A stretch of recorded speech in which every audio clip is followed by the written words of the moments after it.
ఒకటండి, జగన్మోహన్ రెడ్డి గారి పాలనలో ఇందాక మీరు చెప్పినట్టుగా ఈ కులం ఆ కులం లేకపోతే ఈ మతం ఆ మతం అనే డిఫరెన్సియేషన్, కులం చూడడం మతం చూడడం అని ఆయన చెప్తే ఏమనుకున్నాం ఆ రోజున?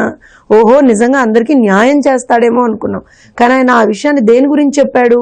దాడులు చేయడం విషయంలో, వాళ్ళ మీద ఆకృత్యాలు చేయడం విషయంలో, వాళ్ళని ఇబ్బందులకు గురి చేయడం విషయంలో ఈ కులం ఆ కులం అనేటువంటి ఎక్కడా కూడా మాకు భేదభావం లేదు అనేటువంటిది ఆయన నిరూపించుకుంటున్నాడు.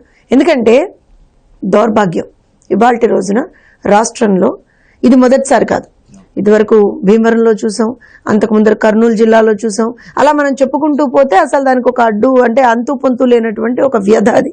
ఎందుకంటే వేదాలు చదివి వేదాలు వల్లించేటువంటి అర్చకుల మీద, అంటే భగవంతుడికి అతి సమీపంలో ఉన్నారు అని అనుకుంటాం మనం. ఎప్పుడైనా సరే అర్చకులు కానీ పూజారులను కానీ మనం భగవంతుడి తర్వాత భగవంతుడే అన్నట్టుగా మనం ప్రార్థిస్తాం.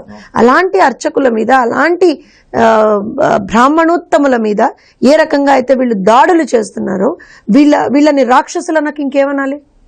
జగన్మోహన్ రెడ్డి గారికి నాకు తెలిసి బ్రాహ్మణుల మీద కావచ్చు, అసలు నిజంగా ఒక ఆస్పెక్ట్లో మాట్లాడాలంటే హిందువుల మీద ఆయనకి ఏమాత్రం కూడా గౌరవం లేదండి. హిందూ కల్చర్ మీద ఆయనకు గౌరవం లేదు.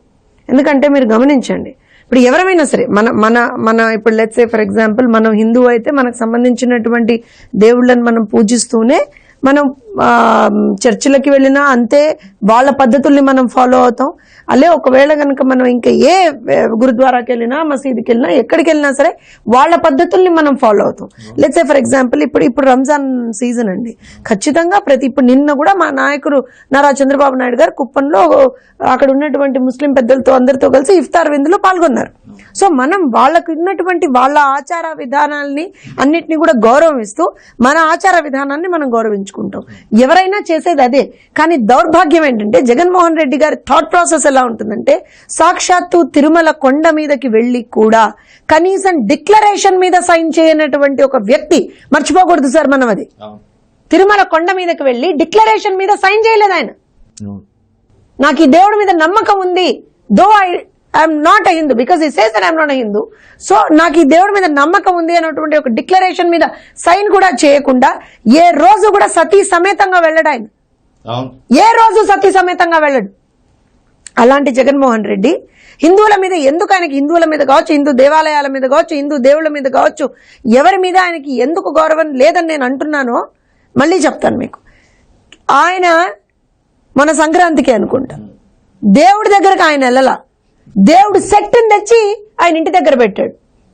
ఇంతకన్నా దుర్మార్గం ఏముంది? ఇంతకన్నా దౌర్భాగ్యం ఏముంది?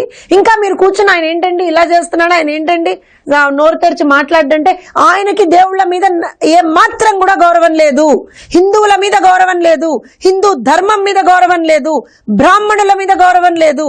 అందుకే కదా ఈ దౌర్భాగ్యం గత 5 సంవత్సరాలుగా. అర్చకులకు కనీసం వేతనాలు పెంచడం కాదు కదా, వేతనాలను కూడా కరెక్ట్ టైంలో ఇవ్వలేనటువంటి ఒక దౌర్భాగ్యకరమైనటువంటి పరిస్థితుల్లో రాష్ట్రంలో ఉన్నాం. అసలు నాకు అర్థం కాని విషయం ఏంటంటే అండి, కాళ్లతో తన్నడం ఏంటండి, కొట్టడం ఏంటండి, బూతులు తిట్టడం ఏంటండి? సిగ్గు లేదా అక్కడ ఉన్నటువంటి వేదాలకు ఒక్కొక్కడికి? నాకు అర్థం కాదు. వాడు ఎవడన్నా కానివ్వండి, దేవుడు తర్వాత దేవుడు అంటాం ఒక అర్చకుడిని మనం. నిజంగా ఇందాక సార్ చెప్పినట్టుగా చాలా సందర్భాల్లో గర్భగుడి వరకు ఒకవేళ వెళ్ళినా వెళ్ళకపోయినా సరే అర్చకుడి పాదాలకి నమస్కరించుకుంటాం మనం. అలాంటిది కాళ్లతో తన్ని జుట్టు పట్టి లాగి ఎన్ని సందర్భాల్లో చూడలేదు? ఇదా అసలు రాష్ట్రంలో? అందుకే అంటున్నాను కదా, రాక్షస రాజ్యం కదా ఆంధ్రప్రదేశ్ రాష్ట్రంలో ఇవాళ రోజున. అండ్ నేను ఇంకో విషయం అడుగుతానండి. ఇప్పటికి నేను మీకు నంబర్స్ తో సహా కోట్ చేస్తాను. నర్సరావుపేటలో కావచ్చు, కర్నూలులో కావచ్చు, సాక్షాత్తు సీఎం జగన్మోహన్ రెడ్డి గారి సొంత ఇలాకా అయినటువంటి కడపలో కావచ్చు, భీమవరంలో కావచ్చు, ఇన్ని చోట్ల అర్చకుల మీద దాడి జరిగినప్పుడు, అన్ని చోట్ల వైఎస్ఆర్సీపీ నాయకులే ఇన్వాల్వ్ ఉన్నప్పుడు, మరి ఇవాళ వరకు కూడా ఒక్కళ్ళ మీద కూడా చర్య ఎందుకు లేదు? ఏం ఆపుతోంది జగన్మోహన్ రెడ్డి గారిని? ఏం ఆపుతోంది మిమ్మల్ని? అంటే మీరే కావాలని చేయిస్తున్నారా ఈ దాడులు? మీ మనసులో ఉన్నది అక్కడ ఎవరో ఒకళ్ళు చేశారు కాబట్టి మీరు సంతృప్తి పడుతున్నారా? ఏంటి దుర్మార్గం? మాట్లాడితే ప్రతిదానికి కూడా చిచి మాకేంటది, నేను నాకు చెప్పాను కదా, కులం లేదు మతం లేదు, మేము అందరినీ సరిసమానంగా చూస్తాను. ఏం సరిసమానంగా చూశారు సార్?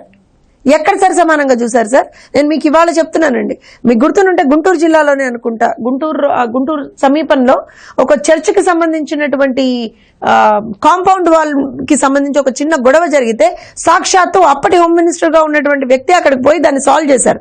అదే రామతీర్థంలో రాముడి తల నరికి అక్కడ పెడితే బోరున అక్కడ ఉన్నటువంటి అర్చకుడు విలపిస్తే, నా రాముడికి ఇలా జరిగింది అని విలపిస్తే, అక్కడికక్కడ ఏం జరిగిందో తెలుసుకుందామని చెప్పి వెళ్తున్నటువంటి నారా చంద్రబాబు నాయుడు గారిని కావచ్చు, మిగతా ఉన్నటువంటి నాయకులందరినీ కావచ్చు, లారీలు అడ్డు పెట్టి ఆపారే. మీరు వెళ్ళలా, లారీలు అడ్డు పెట్టి, రోడ్డు మీద టిప్పర్లు అడ్డు పెట్టి, లారీలు అడ్డు పెట్టి ఆపారే.